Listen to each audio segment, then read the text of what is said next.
Okay. Hi everybody. It should be working. Should have started. Okay, great. Yes, Gungs and me. Hi. Okay, very good. So I hope you're all doing well today.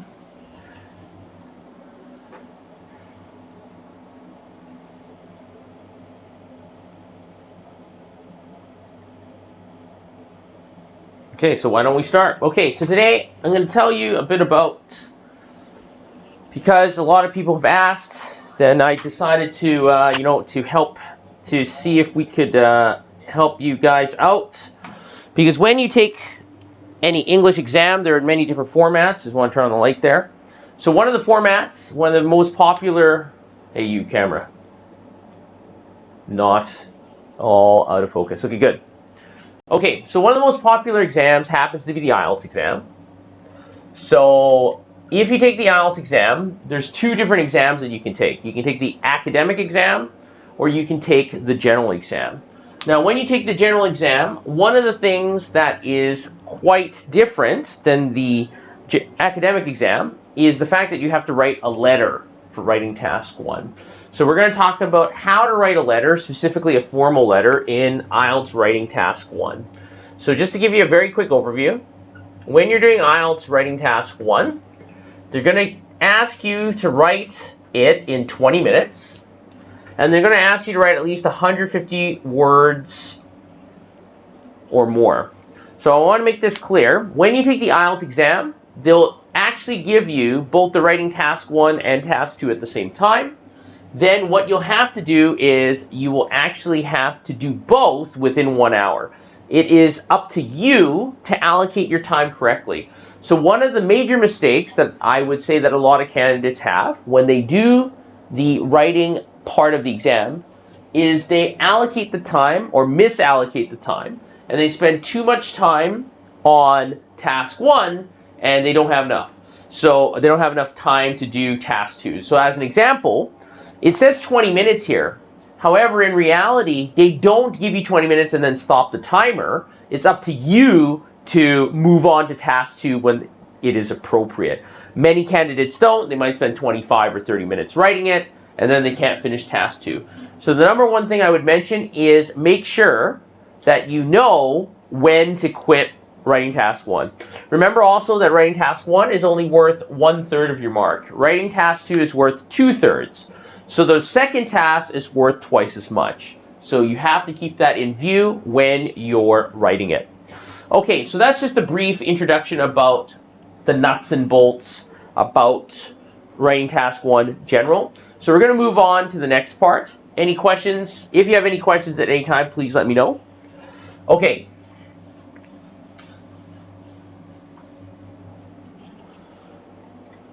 All right. Just give me one moment.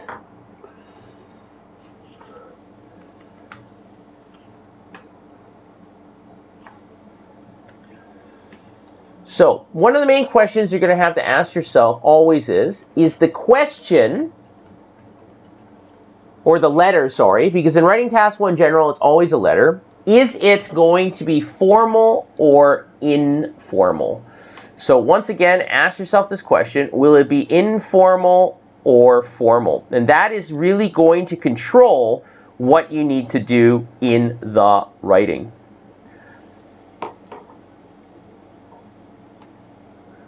So I'm going to give you a question. Just give me one moment here. And then you will see what I'm talking about.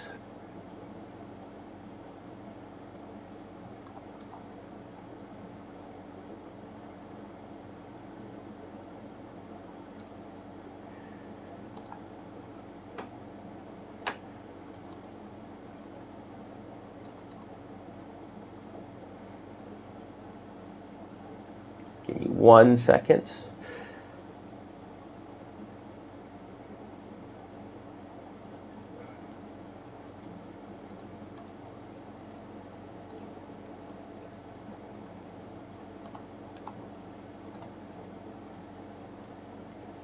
Okay, so the question should be appearing up on your screen now. So It's pretty simple. So it says you should spend about 20 minutes on this task. You have been invited to attend an interview for a place studying a course in a college. Unfortunately, because of a previous appointment, you cannot come at the time they wish. Write a letter to the admissions tutor and explain your position. Apologize and offer to come on another day or later the same day. Also ask how long the interview will be and whether there will be any tests during it. Okay, so like I said, first you need to identify, is this going to be formal or is it going to be informal? This is going to control what kind of language you can use. These are the only two kinds of letters that you can get. If it's formal, what's going to happen is you have to avoid using certain language, so you use less contractions, you use more polite language, you use more modal verbs, you use less phrasal verbs. So those are the sorts of things that you would do if it's a formal letter. If it's an informal letter, you'll end up using more slang, you'll end up using more friendly language, you'll end up using more idioms, those sorts of things. So if you look here, you have been invited to attend an interview for a place studying a course in a college. So obviously, this is going to be formal. There are a few factors why. One, it's an interview, so you can tell it should be formal. And secondly, you don't know the person. It even tells you to write a letter to the admissions tutor. So because it's an admissions tutor, it's going to be formal. You don't know the person. If it says write a letter to your grandmother or something like that, then it would be different. But because, cannot see the question actually. Give me 1 second. Should have come up already.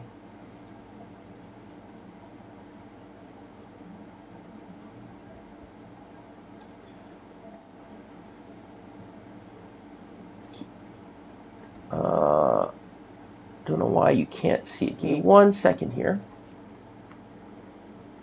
Okay, that's fine. If you can't see it, I will do it this way. Okay, let's look at the question this way. It should be better.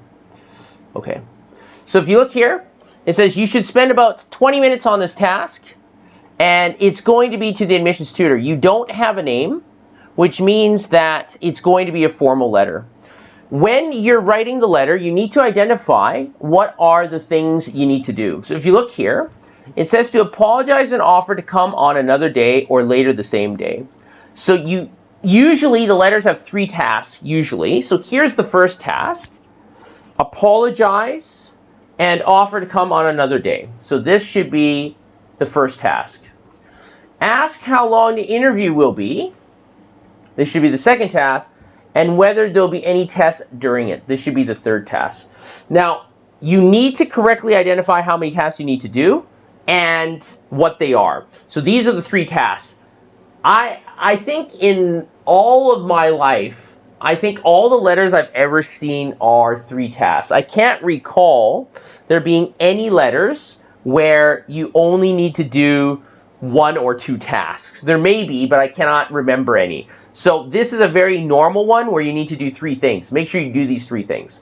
So, and this is your clue that you need to break this up. What I mean is, your first paragraph should be to do this.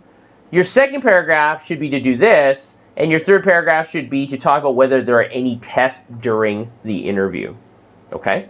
So the 2 most important things to start off is identify whether or not it's formal or informal. We said it's formal. The next thing is to identify what are the things you need to do, and in this case it's 3. So that should give you 3 paragraphs. Now, the body paragraphs in Writing Task 1 General are generally quite tiny and short. So it's not like an essay where they need to be very long and in depth. They should be quite short instead.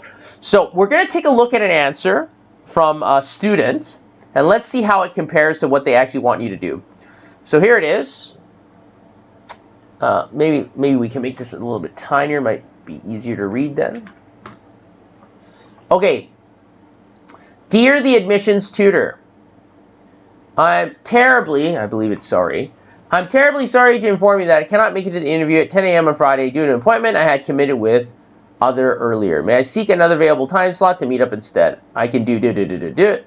Hopefully you can give me another opportunity. I'm thrilled to study in your college. Okay, so let's look at the first task. Apologize and offer to come on another day or later the same day. Do they do that?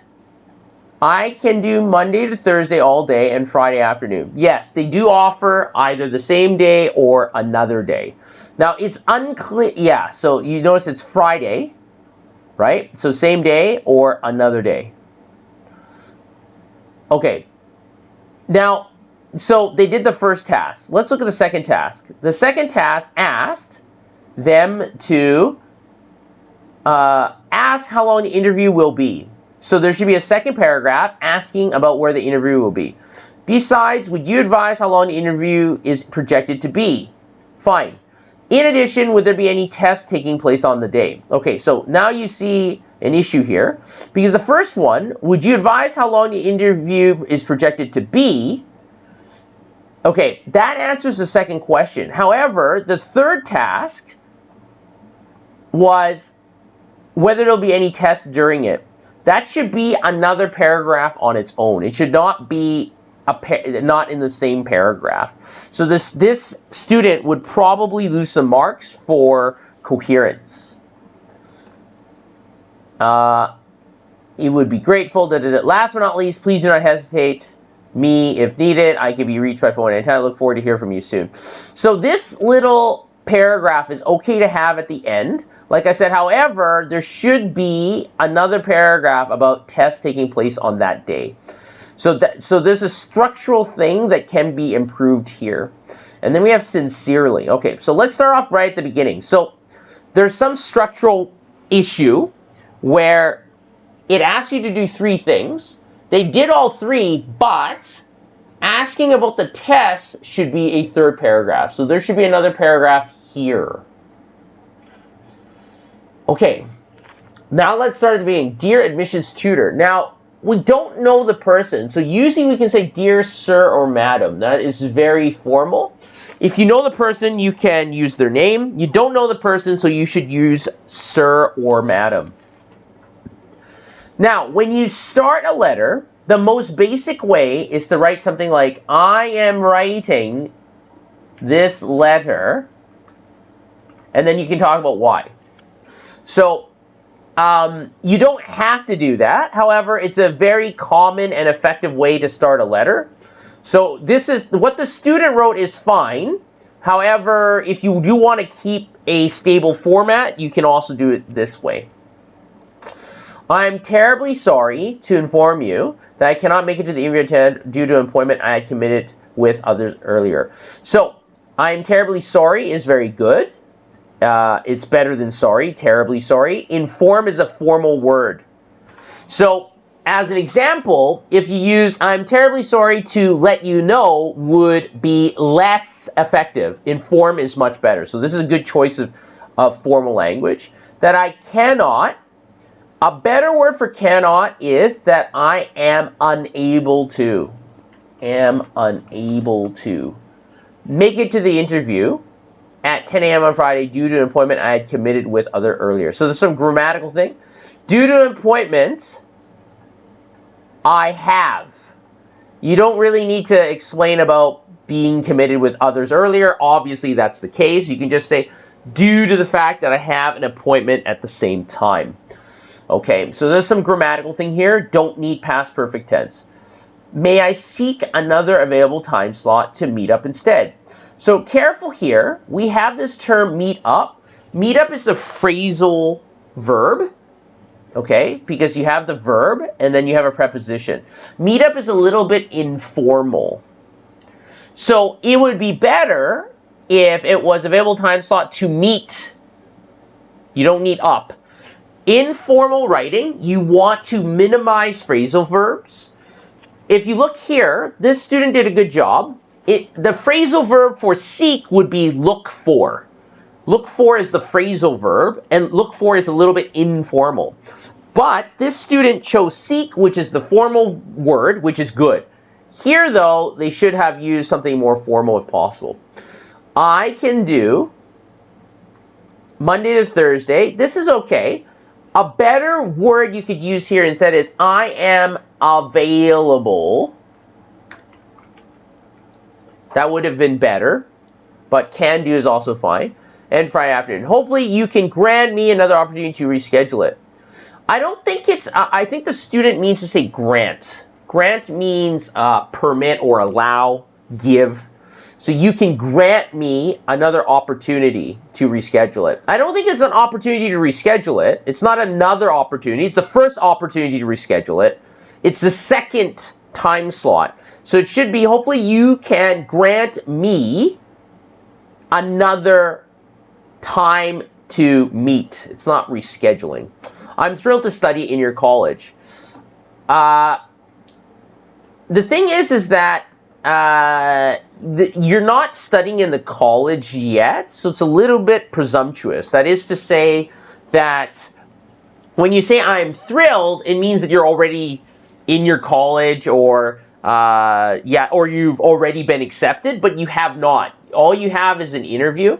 So instead of am, you could make it more formal by saying I would be thrilled to study in your college. You want to use would because it's very polite and it's in the future. Okay. Let's look at the second paragraph. Besides, I assume this should be some sort of comma. Would you advise how long the interview is projected to be? So would is used. That's very good. Would you advise how long the interview is projected to be? Very formal language.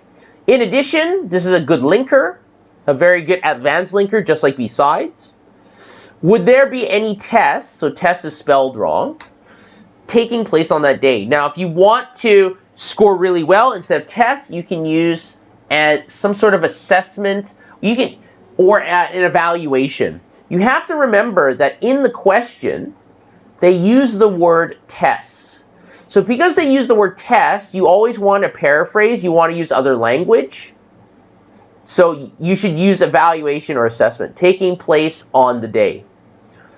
It would be grateful if I can obtain more details regarding on the meeting. Should be I would be grateful if I can. So instead of can, the more formal way of saying can is could. Or you can also use am able to. More details regarding the meeting so I can prepare accordingly. So good. Last but not least, so once again, a very good advanced linker. Please do not hesitate me if needed. I think this should be please do not hesitate to contact me if needed. I believe that is what the intended meaning is. I can be reached by phone anytime, and my number is, once again, sorry for any inconvenience caused. I look forward to hear from you soon. So this is a phrase, I look forward to hearing. So this is a phrase. Now, when you have to, you don't have ing, so no ing. However, this is a specific phrase, so you have to use to and ing. This is the only time where you have to and ing. All the other phrases don't. Sincerely, da da da da da. Okay, so couple things. Once again, sorry for any inconvenience caused. We already said sorry before. So another way that you can say it is, once again, I am extremely apologetic. Apologetic, you know, apology is the noun, apologetic is the adjective. I am extremely apologetic for any inconvenience caused. I look forward to hearing from you soon. Sincerely. Now, because it's somebody you don't know, it should be yours faithfully, and then you write your name. Okay. So a couple things that this student did well is this. They did answer all three questions. However, the formatting is not correct entirely. They did use a lot of would. So that's good. They use a lot of polite, formal language. They use seek. I'm terribly sorry, right?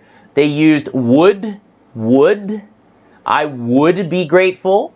They used a lot of advanced linkers. Besides, in addition, last but not least. Okay? So those are the things that they're quite good at.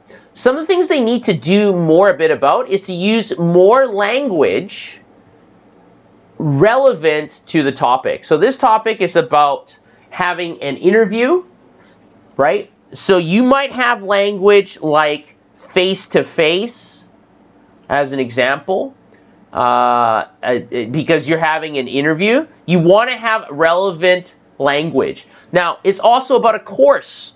So you might talk about how you enjoy the courses or something like that, tertiary education, university. So you want to have some language associated with that, okay?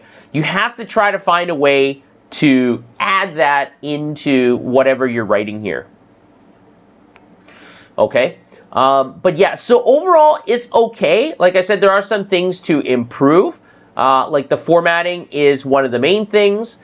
It should not be sincerely, it should be yours faithfully. It should be dear sir or madam. Okay, so those are some of the things that this candidate can improve. Overall, it's okay. All right. Any questions about the general letter? I suspect not, but I'm just going to ask.